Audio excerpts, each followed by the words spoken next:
కరీంనగర్ లో జగిత్యాల ఎమ్మెల్యే సంజయ్ మీడియాతో మాట్లాడుతున్నారు. ప్రత్యక్ష ప్రసారం ద్వారా చూద్దాం. మరి ఈ సందర్భంలో మన కరీంనగర్ మీడియా మిత్రులు కూడా నిష్పక్షపాతంగా ఉండి ఏదైతే ఇట్లాంటివి జరుగుతున్నాయో జరగకుండా, ఎందుకంటే ఒక అత్యున్నత స్థానంలో ఉన్న మేమే అక్కడ ఉన్నప్పుడు ఒక వీధి రౌడీలాగా ఒక తోటి శాసనసభ్యుని నా మీద దాడి చేయడం అనేది నేను చాలా బాధతోటి ఖండిస్తా ఉన్నా. ఇది మీ మీడియా ద్వారా కూడా ఈ సమస్త ప్రజలు కూడా గుర్తించాలి. మరి కౌశిక్ రెడ్డి గారు సొంతంగా చేసిండ్రా, వారిని ఎవరైనా రెచ్చగొట్టి నా మీదకి పంపించినా అని చెప్పి ఆలోచన చేయాల్సిందిగా నేను ఈ సందర్భంగా కోరుతా ఉన్నా. Thank you.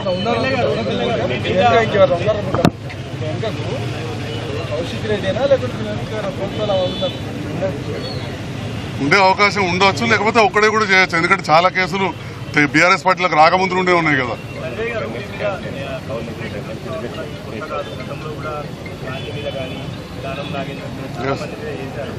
ఎలాంటి చర్యలు తీసుకోవాలని స్పీకర్ చెప్పారు? ఏం చర్యలు తీసుకుంటే కౌశిక్ రెడ్డి మరోసారి ఇలా ప్రవర్తించారు? నేను ఒక తోటి శాసనసభ్యునిగా మాటల దాడే కాదు, చేతుల దాడి కూడా జరిగింది. ఆయన చేతితో నా చేయి మీద కొట్టిండు కాబట్టి నేను స్పీకర్ గారిని ఖచ్చితంగా వారిపైన చర్యలు తీసుకోవాలి, సస్పెండ్ వారిపైన చర్యలు తీసుకోవాలని కోరిన స్పీకర్ గారు తప్పకుండా నివేదిక తెప్పించుకొని వారిపైన చర్యలు తీసుకుంటారని చెప్పి భావిస్తాం. సార్, ఇప్పుడు పార్టీ వివాదం వచ్చింది కదా, పార్టీ వివాదం రిపీట్ అయ్యే అవకాశాలు కూడా ఉండవచ్చు. అలాంటి సందర్భంలో ఆయన ఒక సవాల్ చేస్తున్నారు, పార్టీకి మీరు రాజీనామా చేసి దమ్ముంటే గెలవండి. దీన్ని మీరు ఎలా చూస్తారో ఏమైనా చెప్తారా?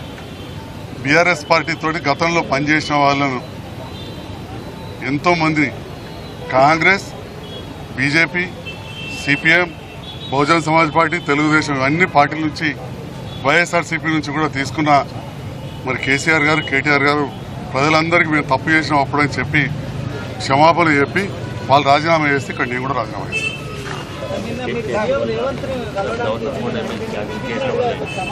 అవసరం లేదు, మంత్రులందరూ కూడా మాట్లాడుతున్నారు. సీఎం గారి దృష్టిలో ఉంటుంది కదండి, సీఎం గారి దృష్టిలో ఉంటుంది కదా. నేను కలవలేదండి, సీఎం గారి దృష్టిలో ఖచ్చితంగా నేను సీఎం గారితో కలిసి పనిచేస్తున్న సందర్భంలో రేవంత్ రెడ్డి గారు అండ నాకు తప్పకుండా ఉంటుంది కదా.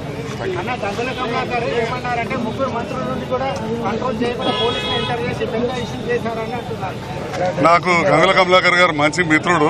ఇక వారి గురించి నేనేం మాట్లాడదలుచుకోలేదు, ఎందుకంటే వారి అన్న నాకు మంచి మిత్రుడు. వారికి నా గురించి అన్ని తెలుసు. రాజకీయంగా పైనుండి ఎవరో చెప్తే వారు ప్రెస్ మీట్ పెట్టి మాట్లాడుంటారు తప్ప గుండెల నుంచి చెప్పిన మాట కాదు.